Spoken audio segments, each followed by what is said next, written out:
with that, we have a few students here with us who have generously offered us their time so that we can ask them some questions about what it's like to be a part of this program. So at this time, if you would like to turn your video on, your audio on, and ask a question on camera or just audio, or you can just fit into the chat, whatever your preference is fine. But I would love to just get some questions either for myself about the admissions process or about teaching at ACCHS, for our admin about the school and its mission and culture, and for our current students about what it's like to be a part of our programs and a student here. So go ahead and ask some questions. And students, would you like to introduce yourselves? Kevin, do you want to start as well, so we know who you are? Well, yeah, especially since you put me on the spot, I guess I have to now. Can you hear me okay? Okay, cool. Yep. So my name's Kevin. I have been a mostly part-time, now full-time Chinese medicine student for the past 6 years. I started off, I went to AIMC in Berkeley for 3 years, and then I transferred to ACCHS about 3 years ago. And I just recently stepped down from the position of running the admissions department at ACCHS as well. So I'm pretty familiar with how the school works, both from a student perspective and from the perspective of admin. So if you guys have any questions for me about anything, I'm happy to answer. Great. Joshua, would you mind introducing yourself? Sure. Hi, everybody. My name's Joshua. I am in my 3rd year in the program. I went to ACCHS for the TWINA program before starting the acupuncture program. So I've been at the school for 4 to 5 years consecutively now, and I am not tired of it. Love it very much. Yeah, that's the gist of where I'm at. I'm happy to answer any questions as well. Great, thank you.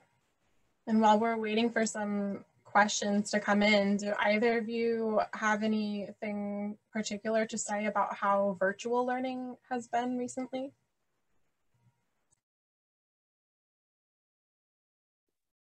Yeah, I see that Joshua just unmuted at the same time that I did, so I might have something to say after me. But, you know, I had no idea how it was going to go. And for the most part, I've been enjoying it. I'm at a place with my education where I think I'm done with all the hands-on classes for the most part. And so doing it online has been great. It's not without its challenges. I mean, I do get sick of being home all the time. And I miss seeing people in person, but you know, I like it. You know, almost all of the lectures are recorded and you can go back and watch them at your leisure. Teachers shared all of their slides. And it's, you know, using the chat function, we can communicate with our teachers and our fellow students. So honestly, like, I don't feel like I'm missing out on much, having things be online. You know, it's a little bit different for classes that are normally in person. I'm not sure how those are being done right now. I know, like, last trimester I took orthopedic acupuncture, which normally has like a pretty substantial hands-on component. So what we did is we just did the didactic portion of it online, and then once we're allowed to meet in person again, we're going to get together and essentially like make up lost education in person, where we can actually touch each other and do all that. So yeah, for the most part, I've been enjoying it. Yeah, I'm with Kevin. I think like everybody else, you know, I was wondering just what a transition would be like as far as education goes and to an online platform. And I have to say it's been like pretty seamless. I was surprised that maybe like a couple weeks in or a month into doing online classes, that I actually felt like, maybe this says something about my own study habits, but I felt like I was actually learning more. And I don't know if it's because I'm focused, I don't know if I'm comfortable at home or what exactly, but I definitely have had that experience where I feel like I'm like retaining information better in certain circumstances. And I'm like Kevin, I am done with most of my classes that require like hands-on training. So maybe I'm just in a good position for that. But yeah, I have to say, and we've had some opportunities to have some really great teachers because of the online platform. It's almost like there's more, it seems like a limitation, but it's actually kind of like expanded possibilities in a lot of ways, which is surprising. And yeah. Yeah, I want to add something to that if I can. Like Joshua, in some ways, I feel like this is an easier way for me to learn. And some of that is just like, I don't have to commute. Not that my commute was very far, but it's like I'm saving time in the day. I'm eating out less. I'm spending less money on food. I can wear sweatpants while I'm in class. But what I mostly wanted to say is, like I'm in a 4th year TCM traumatology class right now. And because it's online, like the way class is being run now, it's like every week we have a guest speaker, some of whom lecture for 2 or 3 weeks in a row. And we're literally having some of the very best people in the field from all over the country lecture us. So like today we had a guy in New York lecturing us. There's going to be a woman in LA who's very well known in the Chinese medicine community who's going to be lecturing us for 3 weeks. There's going to be this amazing guy from Portland who's going to be lecturing us. And we wouldn't have this opportunity without the online education. So I'm really loving that aspect of it as well. Awesome. Thank you for sharing that. I know for my classes that I teach, it's given me the opportunity to create more of a seminar type environment where I'm recording a lecture in advance that students are watching and coming up with discussion questions. And then our class time is only a portion of the amount of time that we would normally be together as a class, because I'm not going to have students sit on Zoom for 4 hours straight or whatever it is. So they're watching recorded lecture in advance for part of their class time, coming up with some answers to the discussion questions as kind of like independent work that's also part of their class time. And then we actually come together on Zoom, we're just talking about it because everyone has already gotten the information. So we're just having a conversation, and it's more of like a seminar type group discussion class. And it's been a lot of fun actually to be able to just have that format. And I know that a lot of other teachers are doing things like that as well, or like you said, bringing in guest lecturers that they otherwise wouldn't be able to, and just having a lot more creativity with that process as we're able to do this. And it is like the first year of the program, you don't have many hands-on classes anyway, and the last year of the program, your hands-on is being in clinic, which we're still able to do in person. So it's really the people that are in the middle right now that are having some classes postponed, that they have hands-on things. But as you're starting the program right now, it's not really going to mess anything up for you, because all of the hands-on classes are starting a little bit later on when we will be able to get back to in-person learning. So we have some questions in the chat here.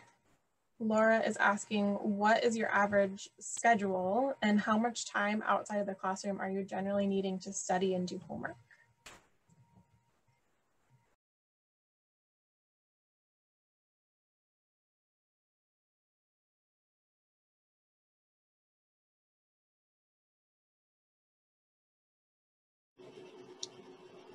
I can answer this if that's okay. Average schedule, sorry, I was typing something. Average schedule and how much time outside of the classroom are you generally needing to study, do homework, etc.? Oh, I see Kevin wrote something in the chat. I can just read Kevin's comment. Standard equation in higher education. Yeah, 2 to 3 hours outside of class studying and doing homework. That's what they tell us in all the classes. My honest experience, being somewhat of an overachiever, has been, I don't spend that much time, but it is a very demanding program. I would say, depending on the class, you know, some classes are more demanding than others, and I think that depends a lot on a person's background. And you know, I came into the program with some background in Chinese medicine. Like I said, I went to the Tweenaw program, so I'd had some of the basic foundational stuff already. So maybe I didn't spend as much time with that, but you know, I had to work really hard at and still do at the Western medicine stuff.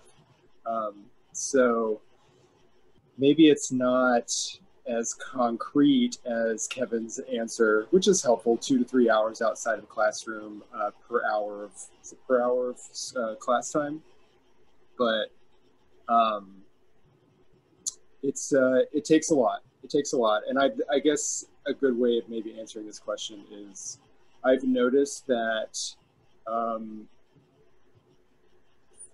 people in my cohort and other cohorts who are able to dedicate more time solely to their school seem to get less burnout, because it's a lot, you know, it's a marathon. It's a lot of work, and it's amazing, and it's just absolutely enriching in so many ways, but it's a lot of work and it takes a long time. And people who have a lot going on outside of school, I've seen can have a hard time managing all of that. And I've seen some of my classmates have to kind of come to a point where they have to like make a decision of really prioritizing school in their lives, which I've also noticed is a lot of maybe self-growth for people in that circumstance.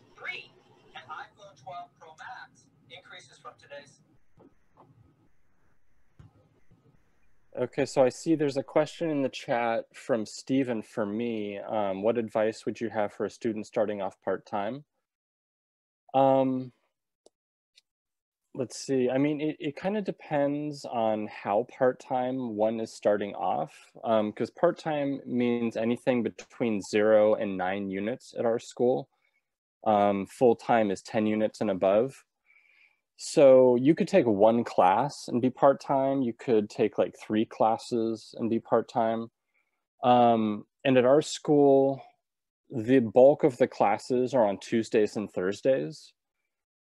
So like one way you could do that is to like just take Tuesday classes. You know, it really depends on your work schedule and what else you've got going on in your life. So I guess some general advice, like not knowing your specific situation, is, you know, figure out how much time and energy you're going to have available.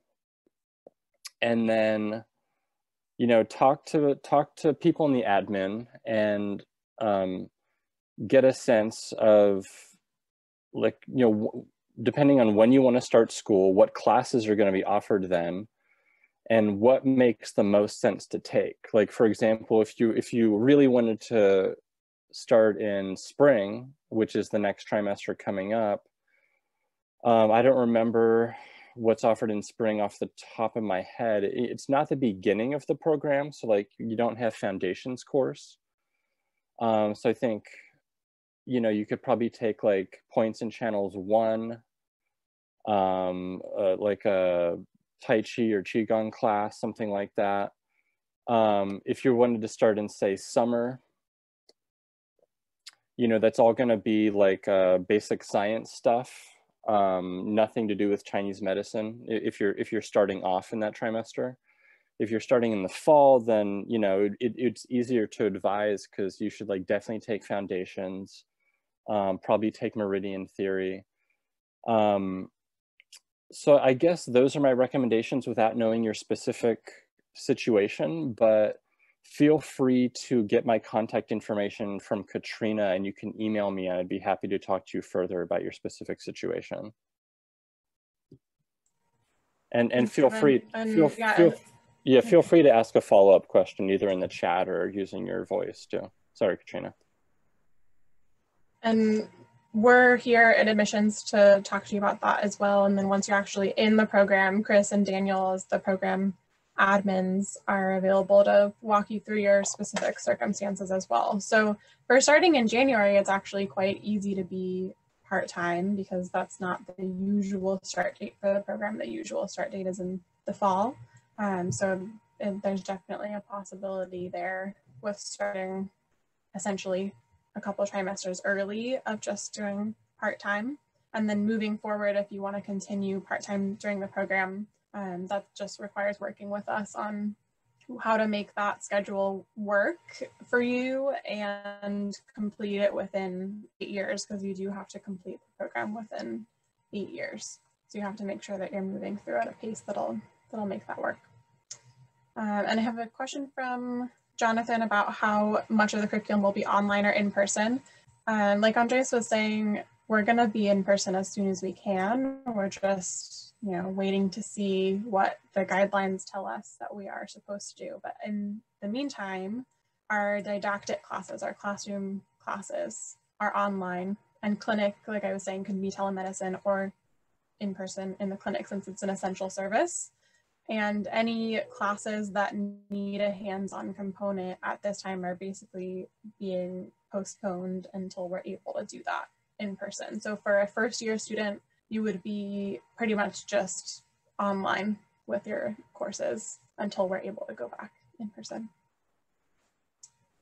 And let's see. Go ahead.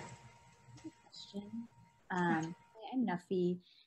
I was wondering if sorry if I missed this also, but I was wondering if anyone could speak on electives that the school offers and just in general of like how much variation and flexibility students have going through the program, or if it is kind of like a one-size-fits-all curriculum.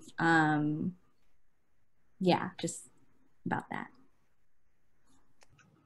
Yeah, can I speak to that? So, when I started acupuncture school, I was really interested in taking electives.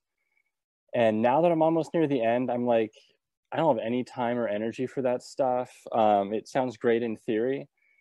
But so that being said, like the school does have some electives that are theoretically available. And it's just a matter of if there's enough students who want to take it. So for example, over the summer, this last trimester when we were online, there was, I think, like 4 or 5 or maybe even 6 electives that were offered, and a lot of people took them because they, we were all at home. We had a little bit of extra time, and some students needed extra units to be eligible for financial aid. And so, like, I took one elective class, and that was all I could take because then I started working again. But so all that is to say, like, there are elective classes available, and whether or not they're actually offered depends on, like, if there's enough students who all agree, like, yeah, we want to do this. That being said, there's just, how can I say this? There's just absolutely no shortage of extracurricular education available to you as an acupuncture student. So if you wanted to just say you really wanted to take a course on like an elective course on like Taoism and like the Taoist roots of Chinese medicine, that may or may not be offered at any acupuncture school you choose to go to, but there are a lot of books for that you can find online courses. You can take CEU classes that are mostly offered to acupuncturists.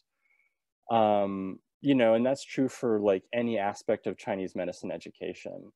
I did a 2-year extracurricular pulse training geared towards like using pulse diagnosis to diagnose and treat psychoemotional disorders.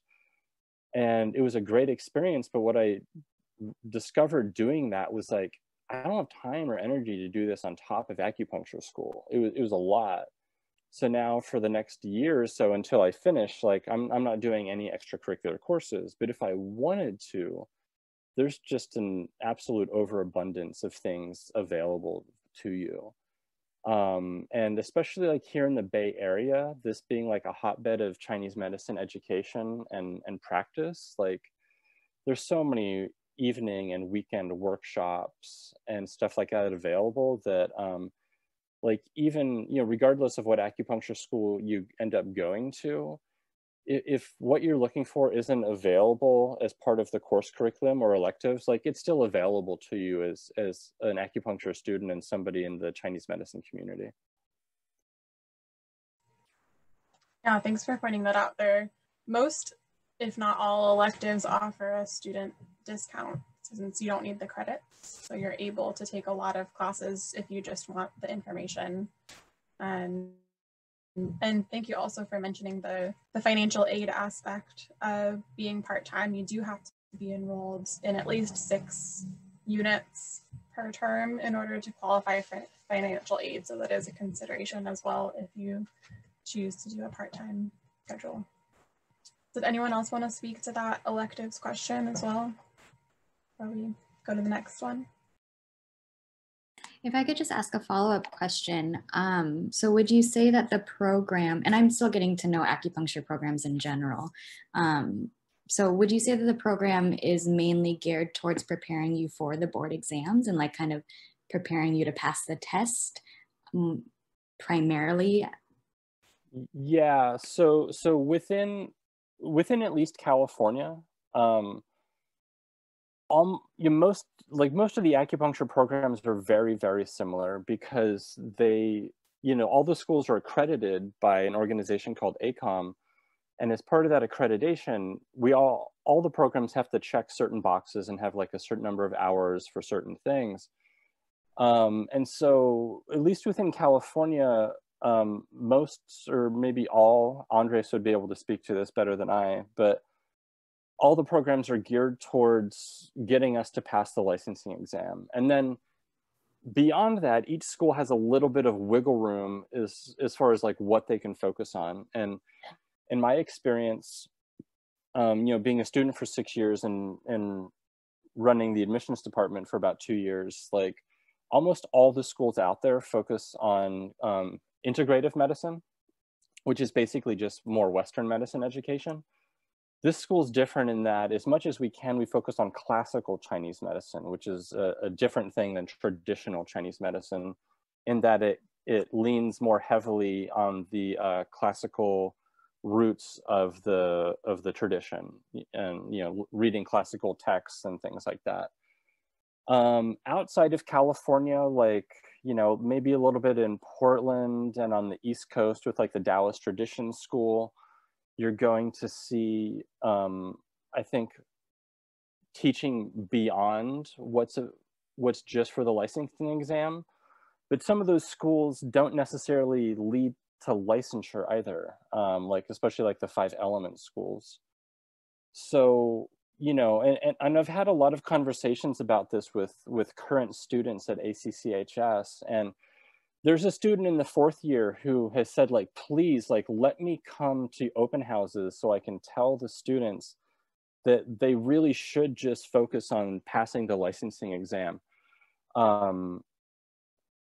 You know, and I would agree with that after 6 years of being in school. Like, you know, what brought me into Chinese medicine school was, you know, being in the yoga and Dharma world for many years and studying with a local Taoist teacher who was one of the founders of 5 Branches School. And he taught all sorts of really interesting out there stuff. That's really what I'm mostly interested in. But what I've learned being in Chinese medicine school is that it's good to not put the cart before the horse, and to kind of like learn the foundations of Chinese medicine before getting carried away and learning about like dream practices and like fancy Taoist alchemy practices and stuff like that. So yeah, all this is to say that, yeah, the acupuncture schools focus primarily on getting us to pass the licensing exams. Yeah, I would agree with that as well. I when I was a student, I went to AMC Berkeley, and I was excited about learning Japanese acupuncture there, which they're not really doing anymore, but they were at the time. And when I actually took that part of the program, so it's like an extra part on top of the TCM portion, it just felt so confusing and overwhelming because everything that you're learning is brand new and it's challenging to understand. And so having your focus kind of diverted away from that as you're trying to learn one new thing, it's like learning two languages at once. It's just confusing your brain a little bit. And I don't remember anything from the Japanese medicine portion of the program because I had to focus so much on what I needed for passing the licensing exam. So it actually would have served me a lot better to do that study afterwards when I could really commit to focusing on that. We have a question about comp exams. Yes, there are 3 comp exams throughout the program. That's the case for all schools in California as well. There's no dissertation, there's no final project kind of thing in the program, but there are 3 comp exams as you move through the different clinic levels. So to move up to the next clinic level, you do have to pass an exam, some of which have, they'll have a theory portion, some of them will have a practical portion as well. So once you've met the required courses that you need to get into clinic, you then take the exam and you pass that and you get to move up into the next intern level. So you start with just observing in the clinic and then working in groups and then working sort of by yourself, but with your supervisor. So kind of moving through the different steps into more individual practice. And so the comp exams are what allow you to move up in that way. I want to just chime in briefly. There's no like final project per se, but at the end of the program, we do take a class that's called a TCM research seminar or something like that, wherein we write like a lightweight master's thesis. So I'm taking that class right now, and we're writing a 15 to 20 page paper on a topic of our choosing. So it's not a huge assignment. It's just big enough for us to kind of choose something that really fascinates us or that we're passionate about, and then approach it from a Chinese medicine and or biomedical perspective. I don't think we would approach it from just a biomedical perspective, but we could do it from like a Chinese medicine and biomedicine perspective. Yeah, thanks for that. And that is also in every school. There has to be a research component in our education. So that is a piece of anywhere that you would go in California. Kevin, I see that you answered the question about the classical texts in the chat. Do you want to just briefly do that out loud as well? Sure, and Andres and Joshua might have something to contribute. I don't know, but my answer in the chat was that, yeah, we focus on the Huangdi, Neijing, the Shanghan Lun, and then I think I wrote Neijing, I meant Nanjing, and that Andres reminded me of the Jingui Yalue as well. And then I said, like, really the more general answer to the question would be, we focus on like the most important root texts for the tradition. So I think it's in the second year we take a 4-unit class. So that's 60 hours total of a class called 4 TCM Classics or something like that. And so we spend a decent amount of time delving into all of those texts. And then beyond that, the instructors try to bring those texts, like where applicable, into other classes as well. So they come up in diagnosis, they come up in foundations, they come up in like herbal formulas. And then pretty much the entire 3rd year is like advanced herbal studies. And so those texts usually will come up in those classes as well. Yeah, that's what I have to say about that. Yeah, I'll just add on to what Kevin was saying. So specifically about the two texts that were mentioned, the Shanghanlun and the Jingui Yanglui, are like companion texts that are like most people probably know and may know, but they're like foundations of Chinese herbal medicine. And we're fortunate enough at our school in the master's program to have a lot of professors and clinic supervisors who are currently studying and specializing in that specific stream of herbal medicine through the doctorate program at the school or in other avenues. And so Shanghanlun herbal medicine is, like I said, a specific stream. And yeah, we're just really lucky to have a lot of teachers who are, you know, they're basically just total nerds about it. And it's just great. You know, we get a perspective on that kind of classical herbal medicine. I don't know if it's, you know, how much of it's provided elsewhere. And that specifically is really neat to, you know, to get that information from people who are just really excited about it. And there's a lot of that at the school, specifically with those texts and with classical Chinese medicine in general. So like everybody else is saying, we might not necessarily have a lot of time to like take classes on that in the master's program or focus on that, but we're immersed in that environment and get it through osmosis, especially in the clinic with so many supervisors who they want to treat patients with that style. And so we, it's almost a kind of like organic education in that way, very conversational kind of education in that type of herbal medicine. Yeah, that classical piece is really different from other schools. You know, it is a requirement to have a class on 4 of the main classics, but at most other schools that aren't focused in classical Chinese medicine, it's kind of like a side note. You're learning the curriculum and then you take the class on the classics, and it's just sort of like, here they are, the end, and now we're done with them. Whereas at ACCHS, it is incorporated throughout the entire curriculum, that we're really going back to the root of this medicine, of those classics, and like Joshua was saying, of getting that in clinic as well. So there's not, like we were saying, not a ton of flexibility with the didactic curriculum in California, just because of how licensing works here, but the clinical education is really where things differ. And so we really excel in that clinical education in classical Chinese medicine, of getting to work with these experts in classical Chinese herbalism that you're not going to get other places. So if that is important to you, then that is something that is very unique to our school. Yeah, and there's something I want to say about that, and then I have something to add about Nuffy's previous question about electives and flexibility of the program.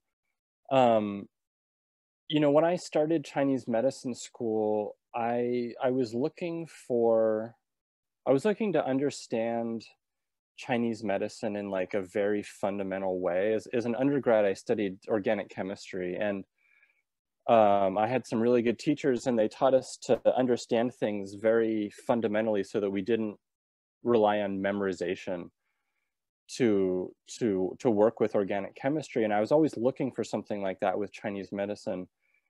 And it wasn't until I started learning more about the classical text that I realized, like, oh, that's what will impart that sort of understanding of Chinese medicine. It's not, you know, there's a ton of memorization in Chinese medicine school. That's just how it is. But you know, there's plenty of people who don't have the good fortune of studying the classic text as part of their education. And you know, I see a lot of these folks on Facebook, because there's a huge acupuncturist presence on Facebook, and people will get on and say, oh, I've got, you know, this patient, and this is the situation, like, you know, I'm stuck, is there anything you guys can recommend? And sometimes you'll see people asking things like, oh, I've got a patient with like, I don't know, allergies or insomnia, like what herbal formula is good for that? And once you've studied even a little bit of Chinese medicine, you realize that's not a good question, because somebody with insomnia or allergies could have that for maybe a couple dozen different reasons, and you need to know a lot more information.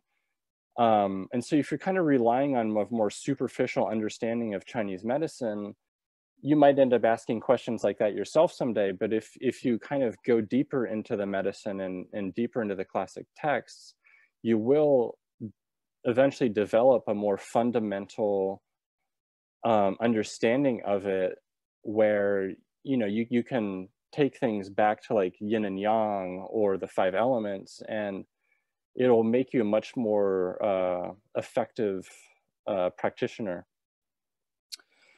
And then I thought of something to add to my answer to Nuffy about the electives, and this also kind of has to do with the study of classical Chinese medicine. While we don't often offer electives at the school, students are starting to form more independent study groups, and that's not like studying for exams.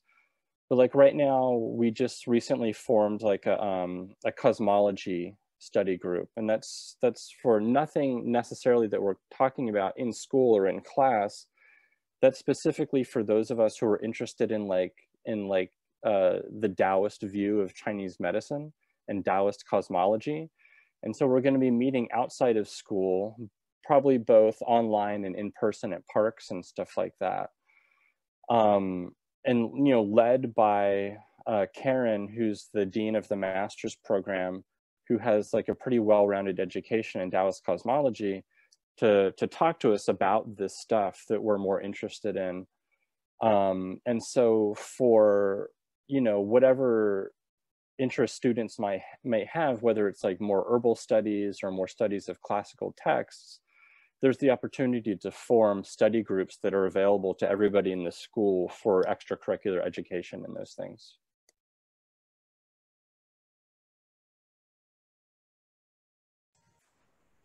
Great, thank you. And just to answer the question about herbal studies out loud as well, herbal studies are required for part of all California programs. And when we're talking about California programs, we're not just talking about programs that are in California, but what you need to have to be licensed in California. So you can't go to a school that's not appropriate for California accreditation and then later become licensed here. You have to have this curriculum in order to be licensed in the state of California. We do have the strictest requirements for licensure in this state. So a lot of people do come to California to study so that they know that they'll be able to work wherever they want to work, since we have the most strict guidelines for that. Whereas going to another state, if you end up moving somewhere else, you might have to go back to school again later in order to get licensed there. So yes, herbal medicine, obviously acupuncture, cupping, gua sha, moxibustion, as well as qigong, tuina, and all of those are pieces of our program.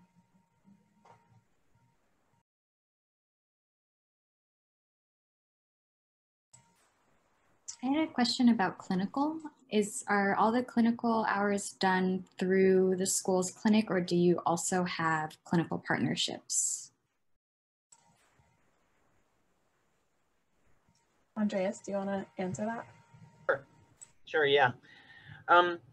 So we do have clinical partnerships. We encourage everyone to work through our clinic. The reasons for that are obvious. We try to maximize diversity. We try to bring in as many patients. It's our in-house clinic, if you will. So the school is always trying to promote, propagate the clinical training program here. As when you are coming into the clinical training program, at first you are given an opportunity to do an externship. It's an observership training through a licensed acupuncturist who you might want to go with. If you want to do it's at least about 200 hours. You can complete 200 hours of observership training.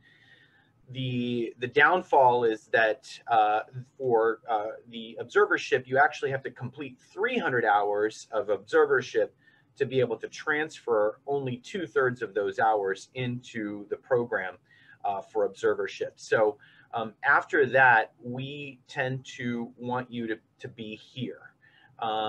Another reason for that is because the acupuncture board really wants your clinical training to take place on site.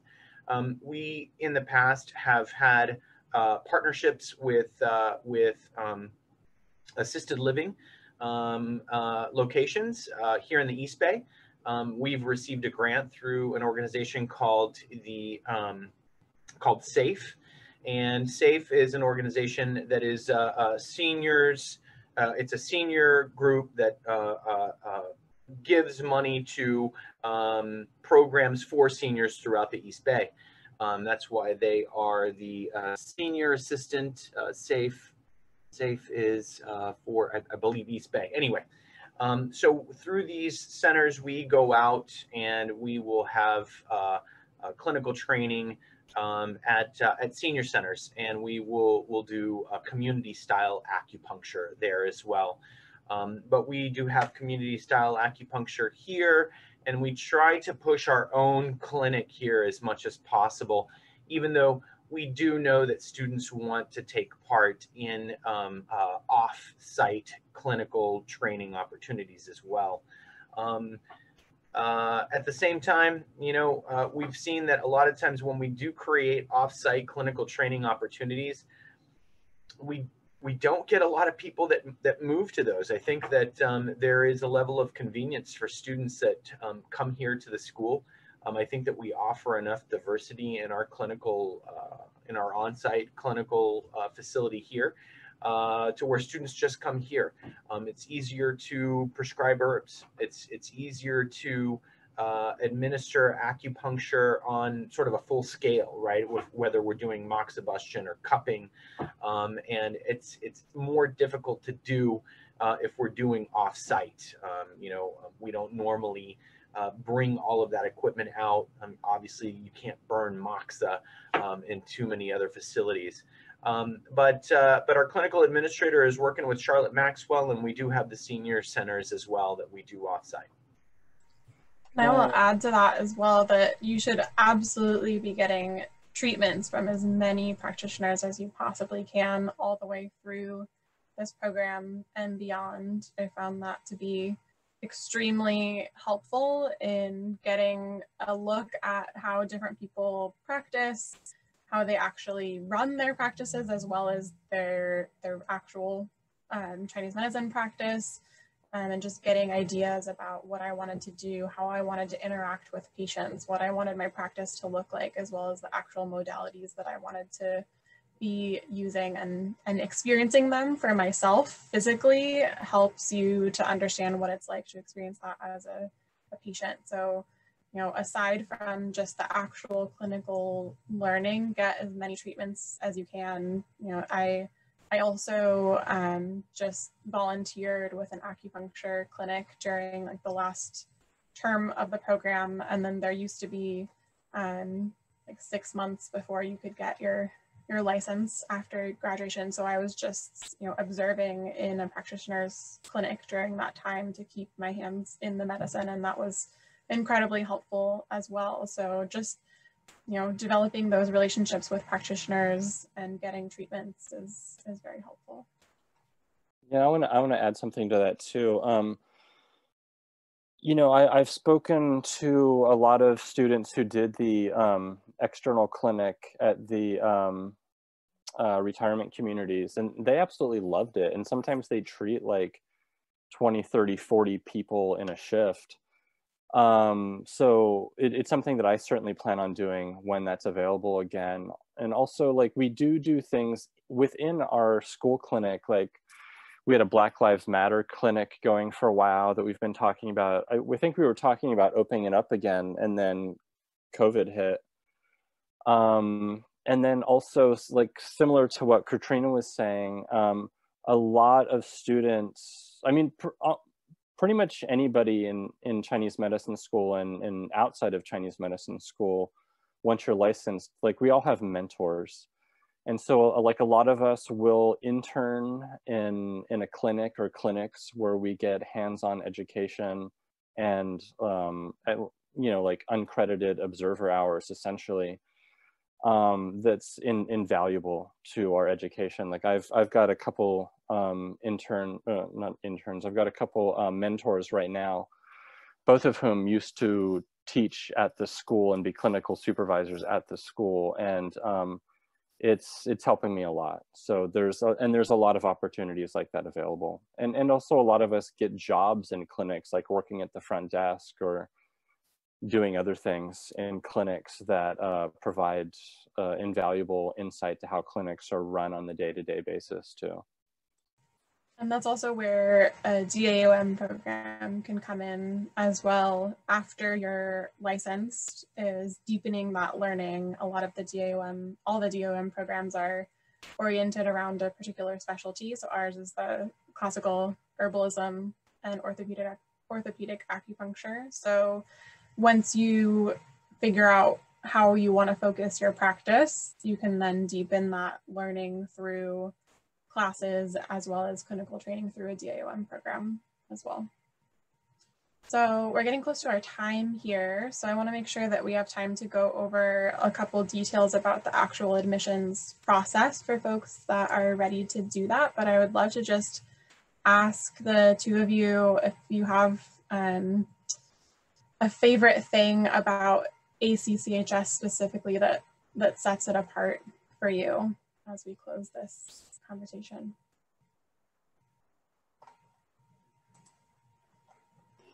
I'll go first. It's hard to pick. I don't know that I can. Honestly, the first thing that comes to mind is the lack of pretentiousness. It's very real. And I appreciate that for multiple reasons. Provides a good education and perhaps some social relevance. And yeah, it's one of the oldest schools in the country. And there's a rich history here. I think it's pretty special.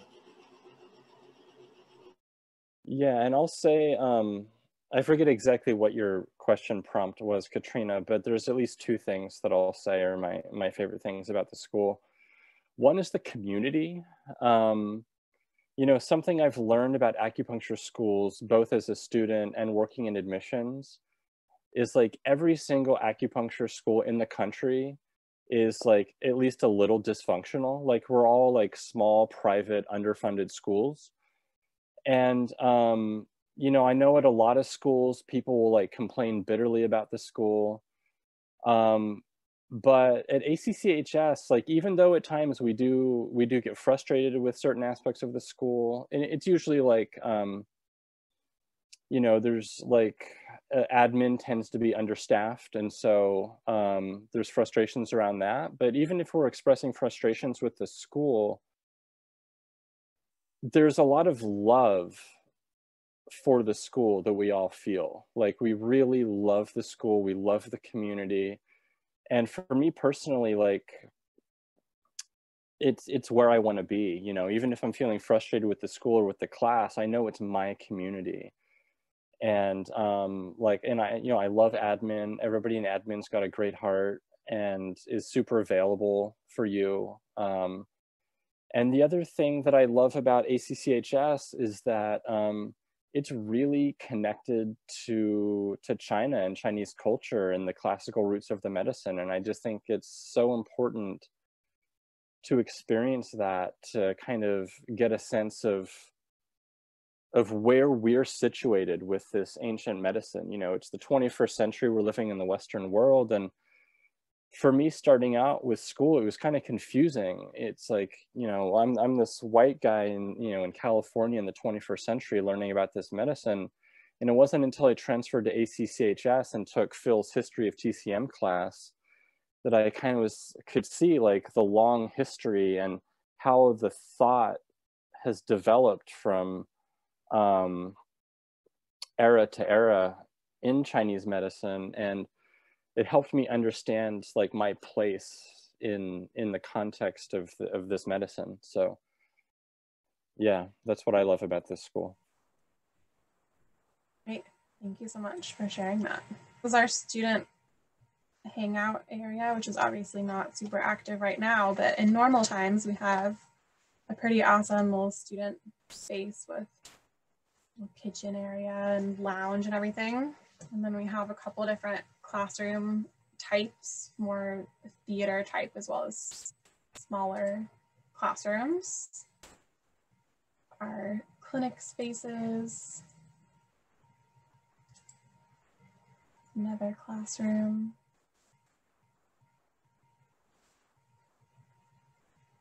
We're going to hear more, obviously, from our students who are actually going to be joining us tonight momentarily.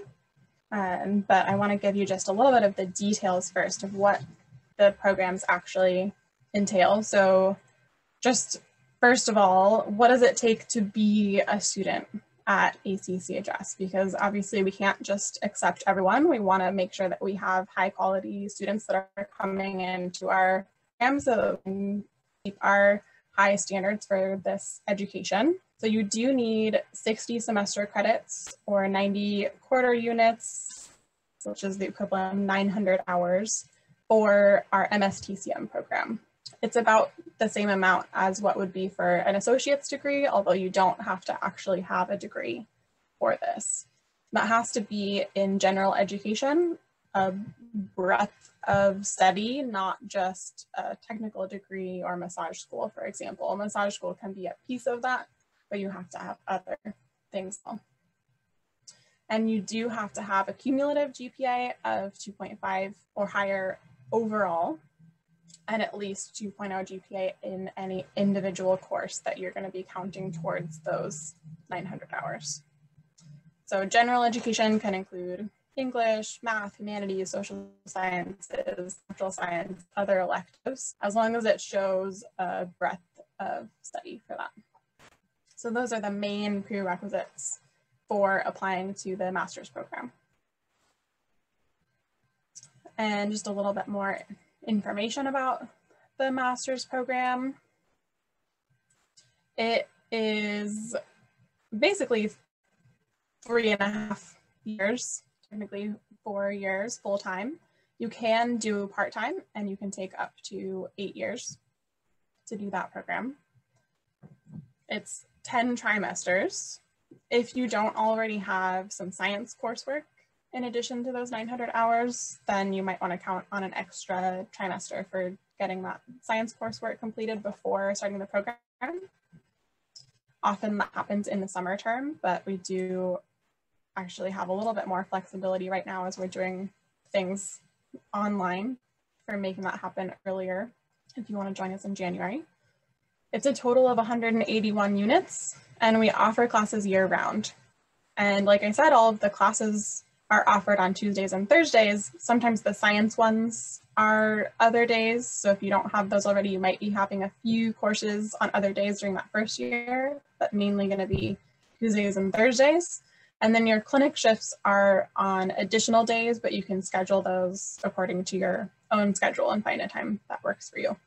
So you have that committed schedule that you know exactly when to expect your classes at that time. So we have classroom didactic courses, 129 units, 32 units of clinic. We have the basic sciences. If you haven't already taken those elsewhere, you can transfer those in from another institution if you already have them, 20 units, and then CPR as well. And the total cost is $52,000, including all of the fees and everything. And of course, we do have financial aid available. So that is an option as well. We do actually have a few scholarships available as well. For the DAOM program, you have to already be a licensed acupuncturist in California State. or be willing to get that license within the first 6 months of starting the program. You have to have completed a master's program already in Chinese medicine, or you could also transfer in from another GA1 program, but then you have to meet the requirements again for the GPA with that.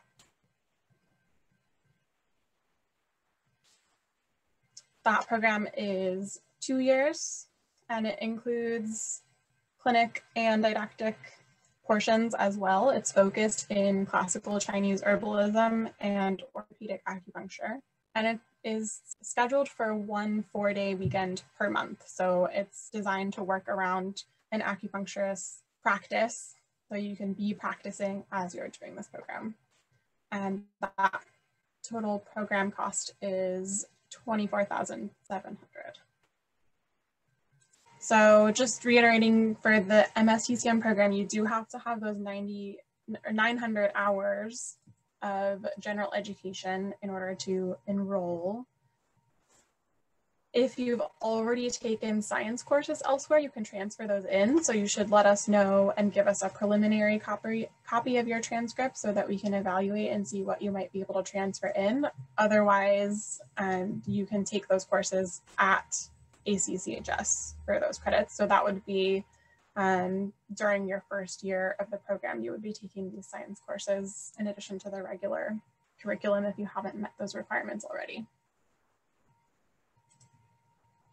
So the steps of the application are filling out the online application and paying the fee normally, but you won't have to do that this week. And then getting your official transcript sent here. So the application deadline is November 30th, but there is some flexibility, especially with the transcripts, since those can sometimes be delayed. If they're not in by that date, you're still, we're not going to deny your application because the school is very busy right now during COVID. So ideally that's the deadline, November 30th, but as long as you've filled out the application, we can offer some flexibility on the other documents. So official transcripts, including any postgraduate studies if you have them, a current resume, a statement of purpose, which is usually just about a page saying your reasons for wanting to study Chinese medicine at our school, a headshot, and 3 letters of recommendation. And those do need to be also sent officially to the school. So either through the portal or mailed directly to our office. And I will send all of you a follow-up email with all of these details, as well as the code to get the application fee waived, so you don't have to feel like you have to write all of this down right now. So I'll follow up with those details as well, but that's the basic application process. So first step is just getting that online application in. And same thing for DOM candidates. Again, you have to have an acupuncture license in California to apply. Same kind of application process, online application, resume, statement, photo, obviously proof of your acupuncture license, transcripts from all of your other Chinese medicine schools, and then just 2 letters of recommendation for that program. So you can go to acchs.edu/college to apply, and I'll also include the link to the application in the follow-up email today. Feel free to email us at admissions@acchs.edu. I'll send you the follow-up email too, so you can always communicate with us there if you have any questions as you decide about your future program. And thank you so much, everyone, for being here tonight, all of our admin and faculty and students for sharing, as well as all of our prospective students for joining us and learning more about our school. Really excited to have you here tonight and excited to have you with us in the future as well. So thanks for being here. Thanks, everybody.